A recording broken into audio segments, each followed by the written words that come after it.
0 members of Team Clark were very present for that. If you want to be relevant in the WNBA, the best way you can do that is to attach your name to Caitlin Clark's. But why do you take a shot at the Golden Goose, Caitlin Clark? After being criticized by experts for making a cheap jab at Caitlin Clark, Kelsey Plum is going completely crazy. The new stat line that matters is the same Caitlin who is basically carrying the league on her back while Plum is out here pretending to be attending a protest. Kind of stuff that's being said to them, the stuff that's being said to Kelsey Mitchell. The fact that someone who is profiting from Clark's publicity has the audacity to label her disinterested is just absurd. Did Kelsey Plum truly believe she accomplished something with that small jab, as if Caitlin Clark was simply out here for fun? She casually mentions that none of Team Clark attended the shirt protest meeting while sitting there at the post-game press conference acting like a cruel girl with a microphone from high school. However, there is a single issue. Caitlin was hurt. Therefore, she wasn't present. Not evading hurt. This is more of a hit job than a comment because Plum, who plays in the same league as everyone else and has access to the same injury reports and press releases, was fully aware of it. This is the player that got you off the airline that was bright yellow.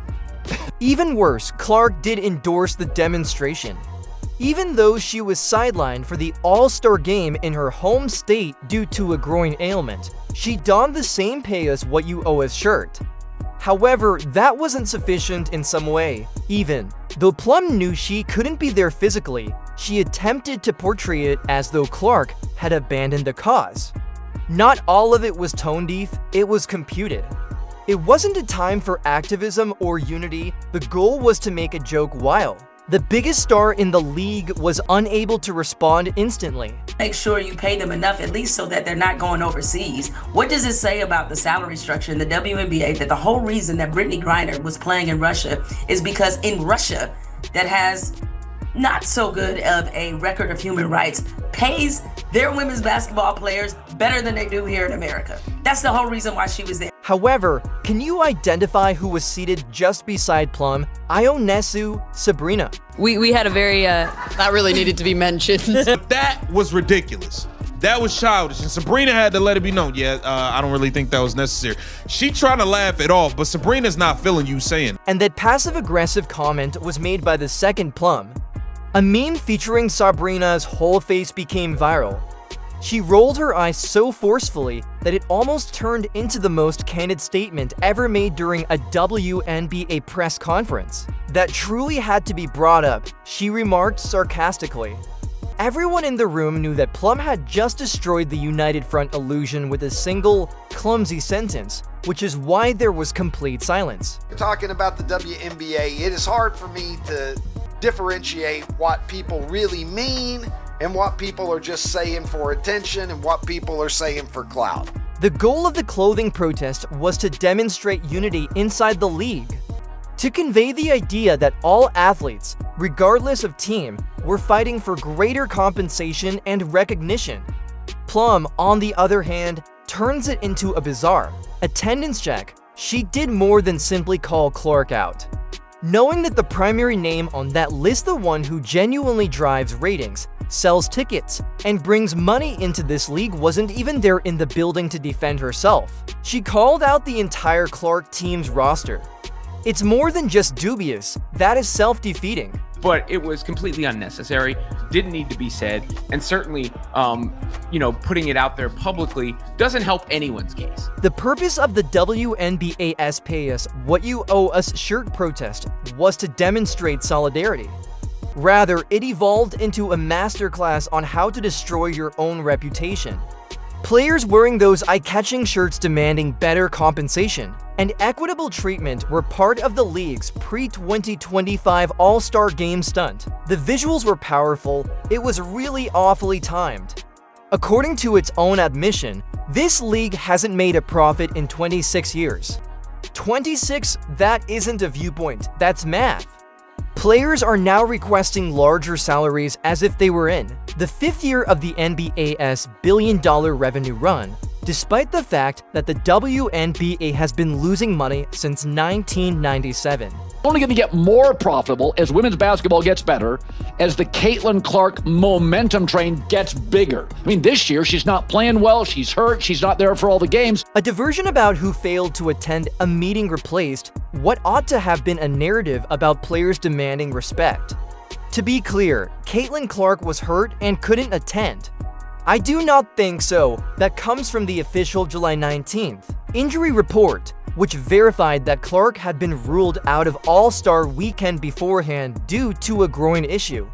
Nevertheless, like Clark skipped out of ego or laziness, Plum called her out in front of a live microphone. Every camera in the room suddenly focused on the drama and lost interest in the shirt protest. After that, the receipts began to arrive. ESPN ticket data shows that ticket prices for the All-Star game at Gainbridge Fieldhouse in Indianapolis fell from an average of $121 to $64 as soon as it was announced that Clark would not be participating. That is a crash rate of almost 50%. Furthermore, that isn't a coincidence. That is Caitlin Clark's current market power. She remains the top attraction despite her injuries. He added that they're making it harder on themselves by criticizing the very same player who has a hand in making all this happen. She can influence revenue without ever setting foot on the court. Her absence deflates sales, saps enthusiasm, and disappoints admirers. Nevertheless, several of her own peers felt that this was the ideal opportunity to criticize her. Why did Stacey King post Caitlin Clark? Let's not act as though this was an accountability moment. No, it wasn't. It was tone deaf, petty, and badly done. Do you want a higher salary? Then don't make fun of the one player who is genuinely making a difference. It is thanks to Clark that the WNBA is now receiving media attention. Caitlin Clark, why Stacey King posted. According to several sources, including Front Office Sports, the league is negotiating a multi-year broadcast rights deal as of July 2025. Additionally, games featuring Clark are nearly solely responsible for the increase in viewership. Thus, when Stacey King stated, "You're sabotaging your own pay negotiations by taking shots at the only player making this money possible," he wasn't being dramatic. He was bringing the league down to earth. Additionally, Caitlin Clark's retort was more astute, harsh, and subdued than anything stated during that news conference. She refrained from ranting. She didn't respond with an apology via the Notes app. She also didn't appear on ESPN. She posted just 6 words under a Kelsey Plum photo on Instagram. "I appreciate the Nike advertisement." Not more than 6 words. It also produced shockwaves. Sabrina Ionescu did not like this shit, by the way. And you can just see, even with the way Sabrina Ionescu is reacting, she's like, "What did you just say?" And right in front of Sabrina Ionescu, right there, right next to her, you have no shame. This woman's just trashy, dog. Like, Kelsey Plum is trashy, bro. There's a reason why Darren Waller left your ass. What caused that to be so deadly? Due to Caitlin Clark's affiliation with Nike, Under Armour is where Kelsey Plum works. Therefore, Clark's comment transformed Plum's self-portrait, which had Nike apparel in the backdrop, into free promotion for her own company. It was so clever that the majority of casual viewers didn't see it. However, media executives, agents, and insiders were aware that it was a PR kill shot. Clark didn't merely answer. She turned the whole story into a victory. For the brand, that isn't a retort. That takeover is aggressive. But it's just misstep after misstep. It's time to grow up, girls. Like fast. Like this is the player that got you off the airline. Clark's response demonstrated that she is acting in a completely different class from Plum, whose remark revealed her to be emotional and spiteful. She was fully aware of what she was doing. Just a single phrase that seized the discourse without. Appearing resentful or disorganized, no hashtags, no subtweets. She let the scoreboard do the defending for her, so she didn't have to. Additionally, Clark is out here creating an empire as the rest of the league continues to attack her and pressers, and the issue is that Clark is playing long game, while Plum is out here throwing middle school jabs. While she heals from her injury, she is enhancing her reputation, endorsements, and influence. Without even raising her voice, she is transforming PR calamities into commercial opportunities. When she isn't present, the league's other teams are still attempting to understand why fans don't attend their games. Because NBA stars, there's a lot of them, and they move the needle. The WNBA stars, well, there's one that moves the needle. And here's the other thing to remember. Caitlin Clark's already rich. She made $11 million this year alone in endorsements off the court. Not only did Caitlin Clark skip the 2025 WNBA All-Star Game, but she also caused the entire economy to collapse over the weekend without even attending.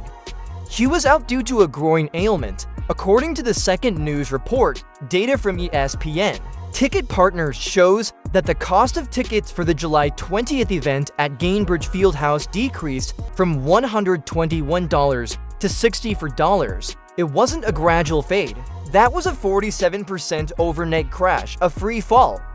A pay-as-what-you-owe-us t-shirt, popcorn, and parking could have been purchased with the change you had left over after purchasing an all-star ticket. Furthermore, she was not even required to be. Inside the structure, that is the extent of Clark's power. All right, you went from a Motel 6 in a sketchy part of town to a Four Seasons in the shopping district. Stop talking. First, let's discuss viewership. Prior to Clark, games with the league's best players, like as two-time MVP A.A. Wilson, hardly ever attracted 400,000 spectators. That includes complete media rollouts, studio segments, and ESPN coverage. Nielsen adds that Wilson's most anticipated visits in 2023 and early 2024 drew between 329,000 and 380,000 viewers. Now let's talk about Clark. She attracted over 1 million spectators on several occasions in May and June of 2025 alone, including 1.13 million for her May 18th showdown versus the Sparks. The finals weren't that, it was a game during the regular season. Now contrast it with the game of All-Stars.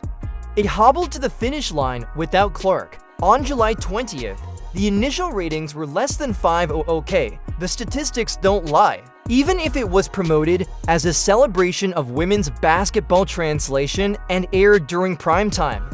Clark is doing more than just supporting the league. At the moment, she is the league. She is the only athlete with casual fan engagement, crossover appeal, and steady attraction to networks, media buyers, and sponsors. This isn't a viewpoint. This market correction is taking place right now. The scenario was best summed up by one Fox analyst. Your meal ticket is something new. Don't trash, but that's precisely what took place. And I'm very interested to see what those ratings look like. What kind of a mess is the ratings gonna be like? NBA legends were out here repairing the damage for a league they don't even play in, while WNBA veterans were busy downplaying Clark's absence and making passive-aggressive remarks. First up is three-time NBA champion Stacey King, who is well-versed in what constitutes a winning culture. NBA champion and now broadcaster Stacey King surmised that the shade guard LA Sparks, the guard, I guess it's supposed to be, the shade that the guard Kelsey Plum threw. There, I corrected it. He publicly criticized Kelsey Plum for her self-defeating and petty remarks made during her All-Star News conference on July 21st. His exact words, "At your biggest event, you're putting on a united front while fighting for better salaries. Even now, you manage to disparage Caitlin Clark. Why?" It wasn't a critique. That intervention was done by a professional. Indiana Fever megastar Caitlin Clark, come on Yahoo Sports, during the post-game press conference indicates the pettiness that may come back to haunt the CBA negotiations. Next to leap in was Colin Cowherd. The sports media also pays attention when Cowherd speaks. He criticized the WNBA's culture of envy and short-sightedness on his July 22nd broadcast of the Herd. His remark went viral. "You traveled to the Ritz from Motel 6. Give up whining." He was not referring to a metaphor. He said that Clark had transformed the entire WNBA overnight, likening it to a dubious motel before Clark took over. Coward also made a shocking admission. Before Clark came, he didn't do any WNBA coverage. In order to accommodate her games and segments, he is currently modifying his vacation schedule. Take a moment to process that his content about Caitlyn Clark has made him the nation's top sports radio host. Not LeBron, not Steph, Clark.